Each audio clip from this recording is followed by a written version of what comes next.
Hello, എന്തെല്ലാം വിശേഷങ്ങൾ? സുഖം തന്നെയല്ലേ? എൻ്റെ എല്ലാ പ്രിയ സുഹൃത്തുക്കൾക്കും ഒരു ഇൻഫർമേഷൻ വീഡിയോയിലോട്ട് സ്വാഗതം. ഇന്ന് നമുക്ക് നമ്മുടെ വാഹനത്തിലെ പ്രധാനപ്പെട്ട ഒരു ഇലക്ട്രിക്കൽ പാർട്ടായ സ്പൈറൽ കേബിൾ അല്ലെങ്കിൽ ക്ലോക്ക് സ്പ്രിംഗ് എന്നും വിളിക്കുന്ന ഡിവൈസിനെ കുറിച്ച് പരിചയപ്പെടാം. വീഡിയോ ഇഷ്ടപ്പെടുകയാണെങ്കിൽ എല്ലാവരും ലൈക്ക് ചെയ്യുക, സപ്പോർട്ട് ചെയ്യുക, സബ്സ്ക്രൈബ് ചെയ്യുക. അപ്പോൾ നമുക്ക് നേരെ വീഡിയോയിലോട്ട് പോകാം.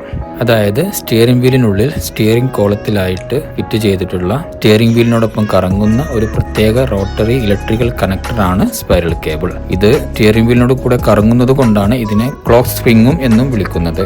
നമ്മുടെ വാഹനത്തിലെ എയർ ബാഗ്, അതുപോലെ തന്നെ ഹോൺ, അതുപോലെ തന്നെ നമ്മുടെ സ്റ്റിയറിംഗ് മോട്ടോർ കൺട്രോൾസ് എന്നിവയുടെ പ്രവർത്തനങ്ങൾക്കൊക്കെ ഈ കണക്ഷൻ വളരെ ഇമ്പോർട്ടൻ്റ് ആണ്. വിശദമായിട്ട് പറയുകയാണെങ്കിൽ നമ്മുടെ വാഹനത്തിലെ സ്റ്റിയറിംഗ് വീലിൽ ഡ്രൈവർ സൈഡ് എയർ ബാഗ് വരുന്നുണ്ട്, അതുപോലെ തന്നെ സ്റ്റിയറിംഗ് മോട്ടോർ സ്വിച്ചസ് ഉണ്ട്, അതുപോലെ തന്നെ ഹോൺ, ഇതിൻ്റെ എല്ലാ കണക്ഷനും വരുന്നുണ്ട്. എല്ലാത്തിനും സെപ്പറേറ്റ് കണക്ഷൻ കൊടുത്തു കഴിഞ്ഞാൽ സ്റ്റിയറിംഗ് വീൽ തിരിക്കുമ്പോൾ അത് പെട്ടെന്ന് ഡാമേജ് ആകാനുള്ള സാധ്യതയുണ്ട്. അപ്പോൾ ഈ സിഗ്നൽസിനെ അതാത് ECUയിലോട്ട് ട്രാൻസ്ഫർ ചെയ്ത് ആ ജോലി എളുപ്പമാക്കാൻ വേണ്ടിയിട്ടാണ് സ്പൈറൽ കേബിൾ അല്ലെങ്കിൽ ക്ലോക്ക് സ്പ്രിംഗ് നമ്മൾ ഉപയോഗിക്കുന്നത്. വാഹനത്തിൽ എയർ ബാഗ് വന്നു തുടങ്ങിയത് മുതലാണ് ഈ ഡിവൈസ് കൂടുതലായിട്ട് യൂസ് ചെയ്യാൻ തുടങ്ങിയത്. ഈ കാണിക്കുന്നതാണ് സ്റ്റിയറിംഗ് ആംഗിൾ സെൻസർ. ഇത് ചില സ്പൈറൽ കേബിളിന്റെ കൂടെ ഇത് അറ്റാച്ച് ആയിട്ട് വരും, പക്ഷേ ചില സ്പൈറൽ കേബിളിന്റെ കൂടെ ഇത് വരാറില്ല. അപ്പോൾ അത് ഓരോ വാഹനത്തിനനുസരിച്ചിട്ട് അത് ഡിഫറെൻ്റ് ആയിരിക്കും. ഇനി ചില സമയങ്ങളിൽ നമ്മുടെ വാഹനത്തിന് ഹോൺ വർക്ക് ചെയ്യും, ചിലപ്പോൾ നമ്മുടെ സ്റ്റിയറിംഗ് മോട്ടോർ കൺട്രോൾസ് വർക്ക് ആകില്ല, അതല്ലെങ്കിൽ തിരിച്ചും സംഭവിക്കാം.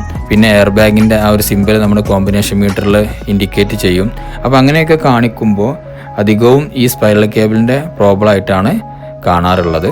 അപ്പോൾ ഇനി അങ്ങനെ എന്തെങ്കിലുമൊക്കെ കാണുകയാണെങ്കിൽ ഈ സ്പൈറൽ കേബിളിൻ്റെ കംപ്ലൈൻ്റ് ആയിരിക്കുമെന്ന് മനസ്സിലാക്കാവുന്നതാണ്.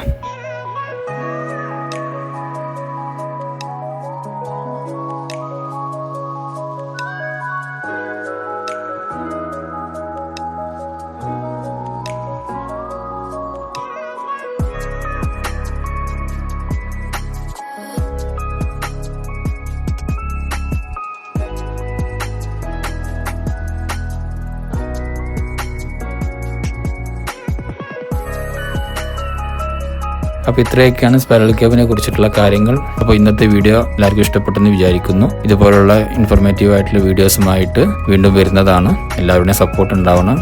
എല്ലാവരും ചാനൽ സബ്സ്ക്രൈബ് ചെയ്യണം. അപ്പോൾ അടുത്തൊരു വീഡിയോ ആയിട്ട് വരുന്നവരെ എല്ലാവർക്കും നന്ദി.